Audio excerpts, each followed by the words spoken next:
There are 4 big reasons why clients ghost your proposals, and no, it has nothing to do with how pretty they look. I've had clients sign hundreds of my own proposals in my photo and video company. I've had clients reject even more. And I've worked with photographers and videographers in my education business, Creative Biz Launch, to teach them my client acquisition systems. And throughout this process, I found that there are 4 main mistakes that creatives make when it comes to proposals. Today, I want to break down these 4 mistakes so that you don't make these when you're sending your own photo or video proposals. Starting with mistake number 1. Not following a sales process. I see too many photographers and videographers just send proposals after they get an email asking for their rates, or they get an email asking about ideas. They don't follow an actual sales pipeline. There's no conversation with the client. You don't even know if you can help the client, but you're sending a proposal. Now, I see this all the time, and the right approach to this is to follow a sales pipeline. So what is a sales pipeline? So when someone reaches out to you, they're a lead, right? So they're a lead, they're interested in your service. They're not a paying client yet. So once someone expresses interest in your service, your job is to convert them into a paying customer. And there's a very specific pipeline that I teach that allows you to do this. Now, what you don't want to do is get an inquiry inside of your inbox and then send a proposal right away or send your rates right away. This is a surefire way to undercharge and to lose the deal. So what do we do instead? We book a discovery call. Now on this discovery call, we're gonna dig into their problems, figure out if we can actually help them. If we can help them, we're gonna map their problems to our solution, which is gonna be our photo or video services. And then we're gonna pitch our pricing, pitch our offers, pitch our methodology at the end there. And that maximizes the chances of them actually working with you. So I'm not going to dive into the sales call process or the sales pipeline in this video, but know that you should be following some sort of sales process when it comes to client acquisition, because you don't want to just be sending emails, sending proposals via email. You want to be getting on phone calls with potential clients and actually talking through what their problems are and how you can come in and help them. Now, what the proposal does, it summarizes that discovery call that you had with a client. So on that call, they usually last like 20 to 30 minutes. On that call, you really dug into what their problems are. So maybe their Facebook ads aren't converting, so you're gonna start doing videos for them. Or maybe they're coming out with a new product range and you're gonna photograph all the new products. So you're gonna figure out how you actually come into their business and how you can help them. And on that call, you discuss pricing, you handle objections on that call, you talk through your ideas. And this is everything that goes into that proposal. So the proposal, it kind of acts like a summary of that call. It acts as a summary of that discovery call. It's not like this standalone thing that you just send. It's not just a random PDF that you send and then the marketing director sends it to their VP and they glance over it quickly and discard it and go with the videographer that actually took the time and went on the call with them, right? Because that's what happens when people send proposals without a call. What you want to do is hop on that call with that decision maker. On that call, really discuss what you can do for their business, and then you send the proposal. Which brings me to mistake number 2. After a discovery call, now before we really dive into mistake number 2, I want to address that I will be walking through the structure of the proposal in this video. So later on in this video, I will be walking through all the pages that should be in your proposal, from the ideas to the contract, all this stuff. So we'll be talking about that in the end here. Now, mistake number 2 is waiting to send the proposal. What does this mean? So after a sales call, after a discovery call, some people will wait a day or 2 days or 3 days to send a proposal. Now that's crazy to me, because there are people out there that are going to send a proposal within hours, within an hour of getting off that call. And it's going to be a beautiful proposal, well structured, well thought out, and they're going to send it immediately. Now, why should we be sending proposals immediately? Well, it shows the client what it's going to be like to work with you. If you send it immediately, you're showing them that you're fast to respond, that you're fast to work with. And most people like it when people are fast, people that are easy to communicate with. If someone sends a proposal 2 hours after a discovery call, that's great. If someone else sends it 2 days after, well, that's not so great. So if a client is talking to 2 photographers, photographer A who sends a proposal 2 hours after a call versus photographer B who sends it 2 days, well, they might have already chosen photographer A because they still haven't gotten that proposal from photographer B. So waiting to send your proposals is such a big mistake, especially in the day and age that we're in now, where everything's super competitive. There's lots of people trying to pitch the same clients. So time is going to be your best friend here. Now you might be saying, Chris, I want to customize my proposals. I want to make this super nice for the client, make it beautiful, make everything unique to this client. It takes me 2 days to do this. Okay, I understand, but there are ways to actually systemize your proposal process. That's part of what I teach inside my own company, Creative Biz Launch. We teach you how to systemize the proposal sending process. And I like to use a software called PandaDoc for this. Now there's lots of different softwares that allow you to do this, but PandaDoc, what I like about it is I can template out my proposals and then plug in like a few variables. So what this looks like is I have this template proposal that's like this rough skeleton of what clients are going to get. And it's the same skeleton every single time. And what I do is I plug in a few variables like the client name, the company, the ideas that we're going to shoot for them. And those are going to be unique for this person. But my process doesn't change. Like we have the same turnaround times. We have the same like onboarding call, the prep call, the mood board. The entire process stays the same when working with clients. The only things that change are like the ideas that we shoot for them. Now, sometimes we're going to have a lot of different deliverables. And yes, obviously those are going to change, but the skeleton of the proposal remains the same. So by using a software, we can systemize this process. We can even automate parts of it, but we systemize parts of this process and make it way easier on us because we just use this template, plug and play, and we can quickly send professional looking proposals. Now I'll link to that software down below, but I'm sure there's other ones that allow you to do just the same thing. That's just the one that I teach inside of my Creative Biz Launch system.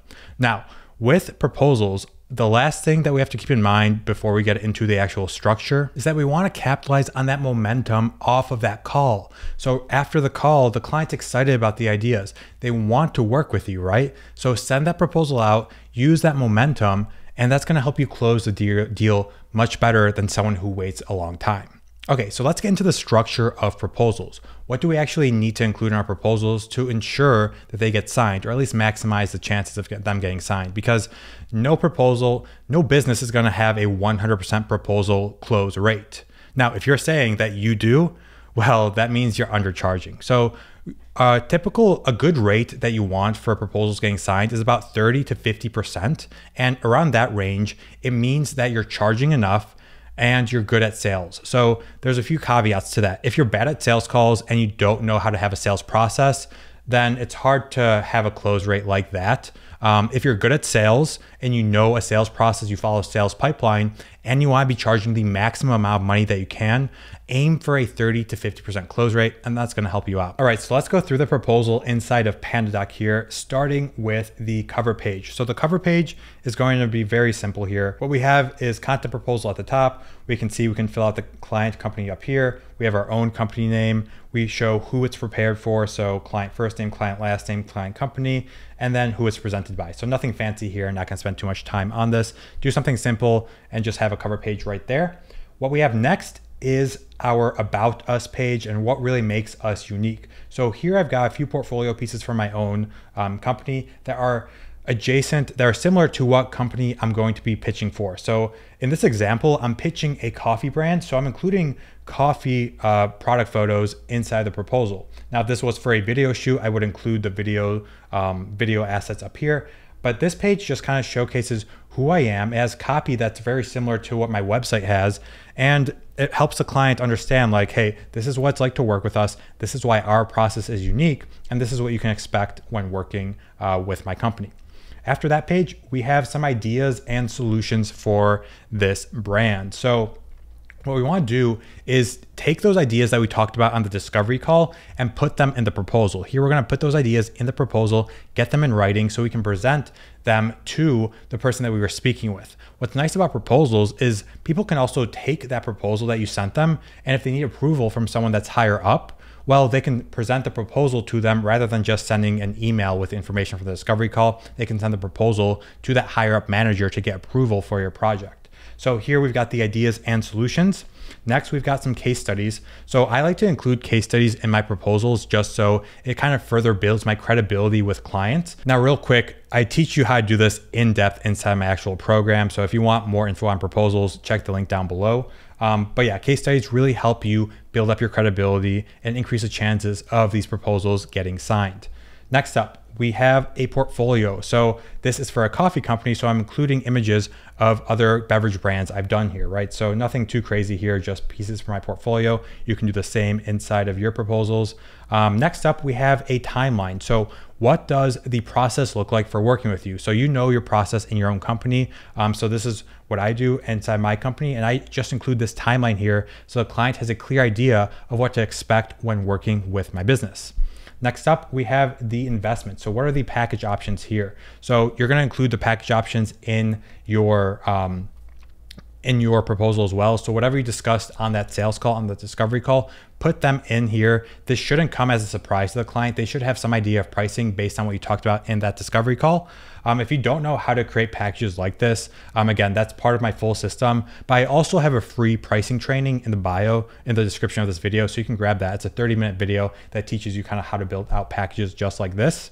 Next up, we have the terms and conditions here. So we have some example terms here. I'm not a lawyer, not legal advice. These are just example terms here. And lastly, we have a place for them to sign and agree to the proposal. So very simple process here for actually creating the proposals. I walked through it quickly here, but you can go back and pause the video if you want. I do include templates like that inside of my full program for those interested, but that's how a proposal should look like. It's structured with the client's benefit in mind. So if you go back and see what I was presenting, it's all about how we can help the client. We're not really talking about ourselves and kind of how great we are. Yes, we are, but we're painting a picture of how we can help the client. So if we say like, oh, we have really fast turnaround times, we're showing that as a benefit to the client, right? So everything we talk about in the proposal should come as a benefit to the client. It should never be about us like bragging how great we are. We're talking about everything like how can we best serve our client here, right? So we want to keep that in mind when creating these proposals. Okay, mistake number 4. So far we've covered mistake number 1, which was not having a proper sales process. Mistake number 2, waiting to send the proposal for days after that discovery call. Mistake number 3, not having a great proposal structure, kind of having it all over the place. So we want to make sure our proposals are structured properly. And mistake number 4 here is not following up or not following up enough. Whenever I send a proposal, I'm going to follow up with the client until I get a yes or a no. Now that may seem crazy to some people, but here's the thing. When we have a discovery call with a client, and once they ask for a proposal, they are interested in working with you. No one hops on a call and no one gets a proposal if they're not interested in working with you. So it's up to the client to give you a yes or a no here. For me, in my mind, like I think that the client owes me a yes or a no. So I'm going to email them. I'm going to follow up with them. I'm going to call them until I get that yes or a no from that client on that proposal, right? Because they're interested. So I want to see, okay, are we moving forward with this? Now, how often do we follow up? So I'll send a proposal and then I'll follow up in a couple of days, usually if I don't hear back. Now, if we're on a discovery call, we're often going to know when we should expect to hear from them. So at the end of a discovery call, you should always say like, hey, I'm going to send this proposal. When can I expect to hear back on this? And they'll tell you, oh, well, we have a meeting on Friday with our management and we're going to discuss the proposal there. So we're going to get back to you on that. So if it's Monday and I haven't heard from this client, well, I'm going to follow up with them because they told me, hey, on Friday they had that meeting. On Monday, I should expect to hear from them. So if I haven't, I'm going to follow up with them. Now, outside of a schedule like this, if they haven't told me, well, then I'm going to follow up on a weekly basis until I get a yes or a no here. And I encourage you to do the same because in my mind, like I'm not bothering them. They told me they were going to get back to me. So if I haven't heard from them, they owe me a response here, right? So I'm going to follow up with them. And there's been so many situations where I followed up persistently, haven't heard back for like 6 months. And then they email me back saying, okay, let's move forward with this. Thank you so much for following up and being so persistent. They actually thank me for being persistent. That's something a lot of people don't understand. Clients are going to thank you for being persistent with your follow-up because people are busy. They see your email. They're like, oh, I'll respond to it. They forget about it. They see your email. They're like, oh, I'm going to respond to it later. They forget about it. Like, don't overthink why clients aren't responding to you. Like, chances are they got busy. It's not because they hate you. It's not because they're ignoring you on purpose. They probably got busy. They just forgot about it. So it's on you to follow up with them and really get that proposal signed because there's a saying that a closed mouth doesn't get fed. So keep following up on your proposals.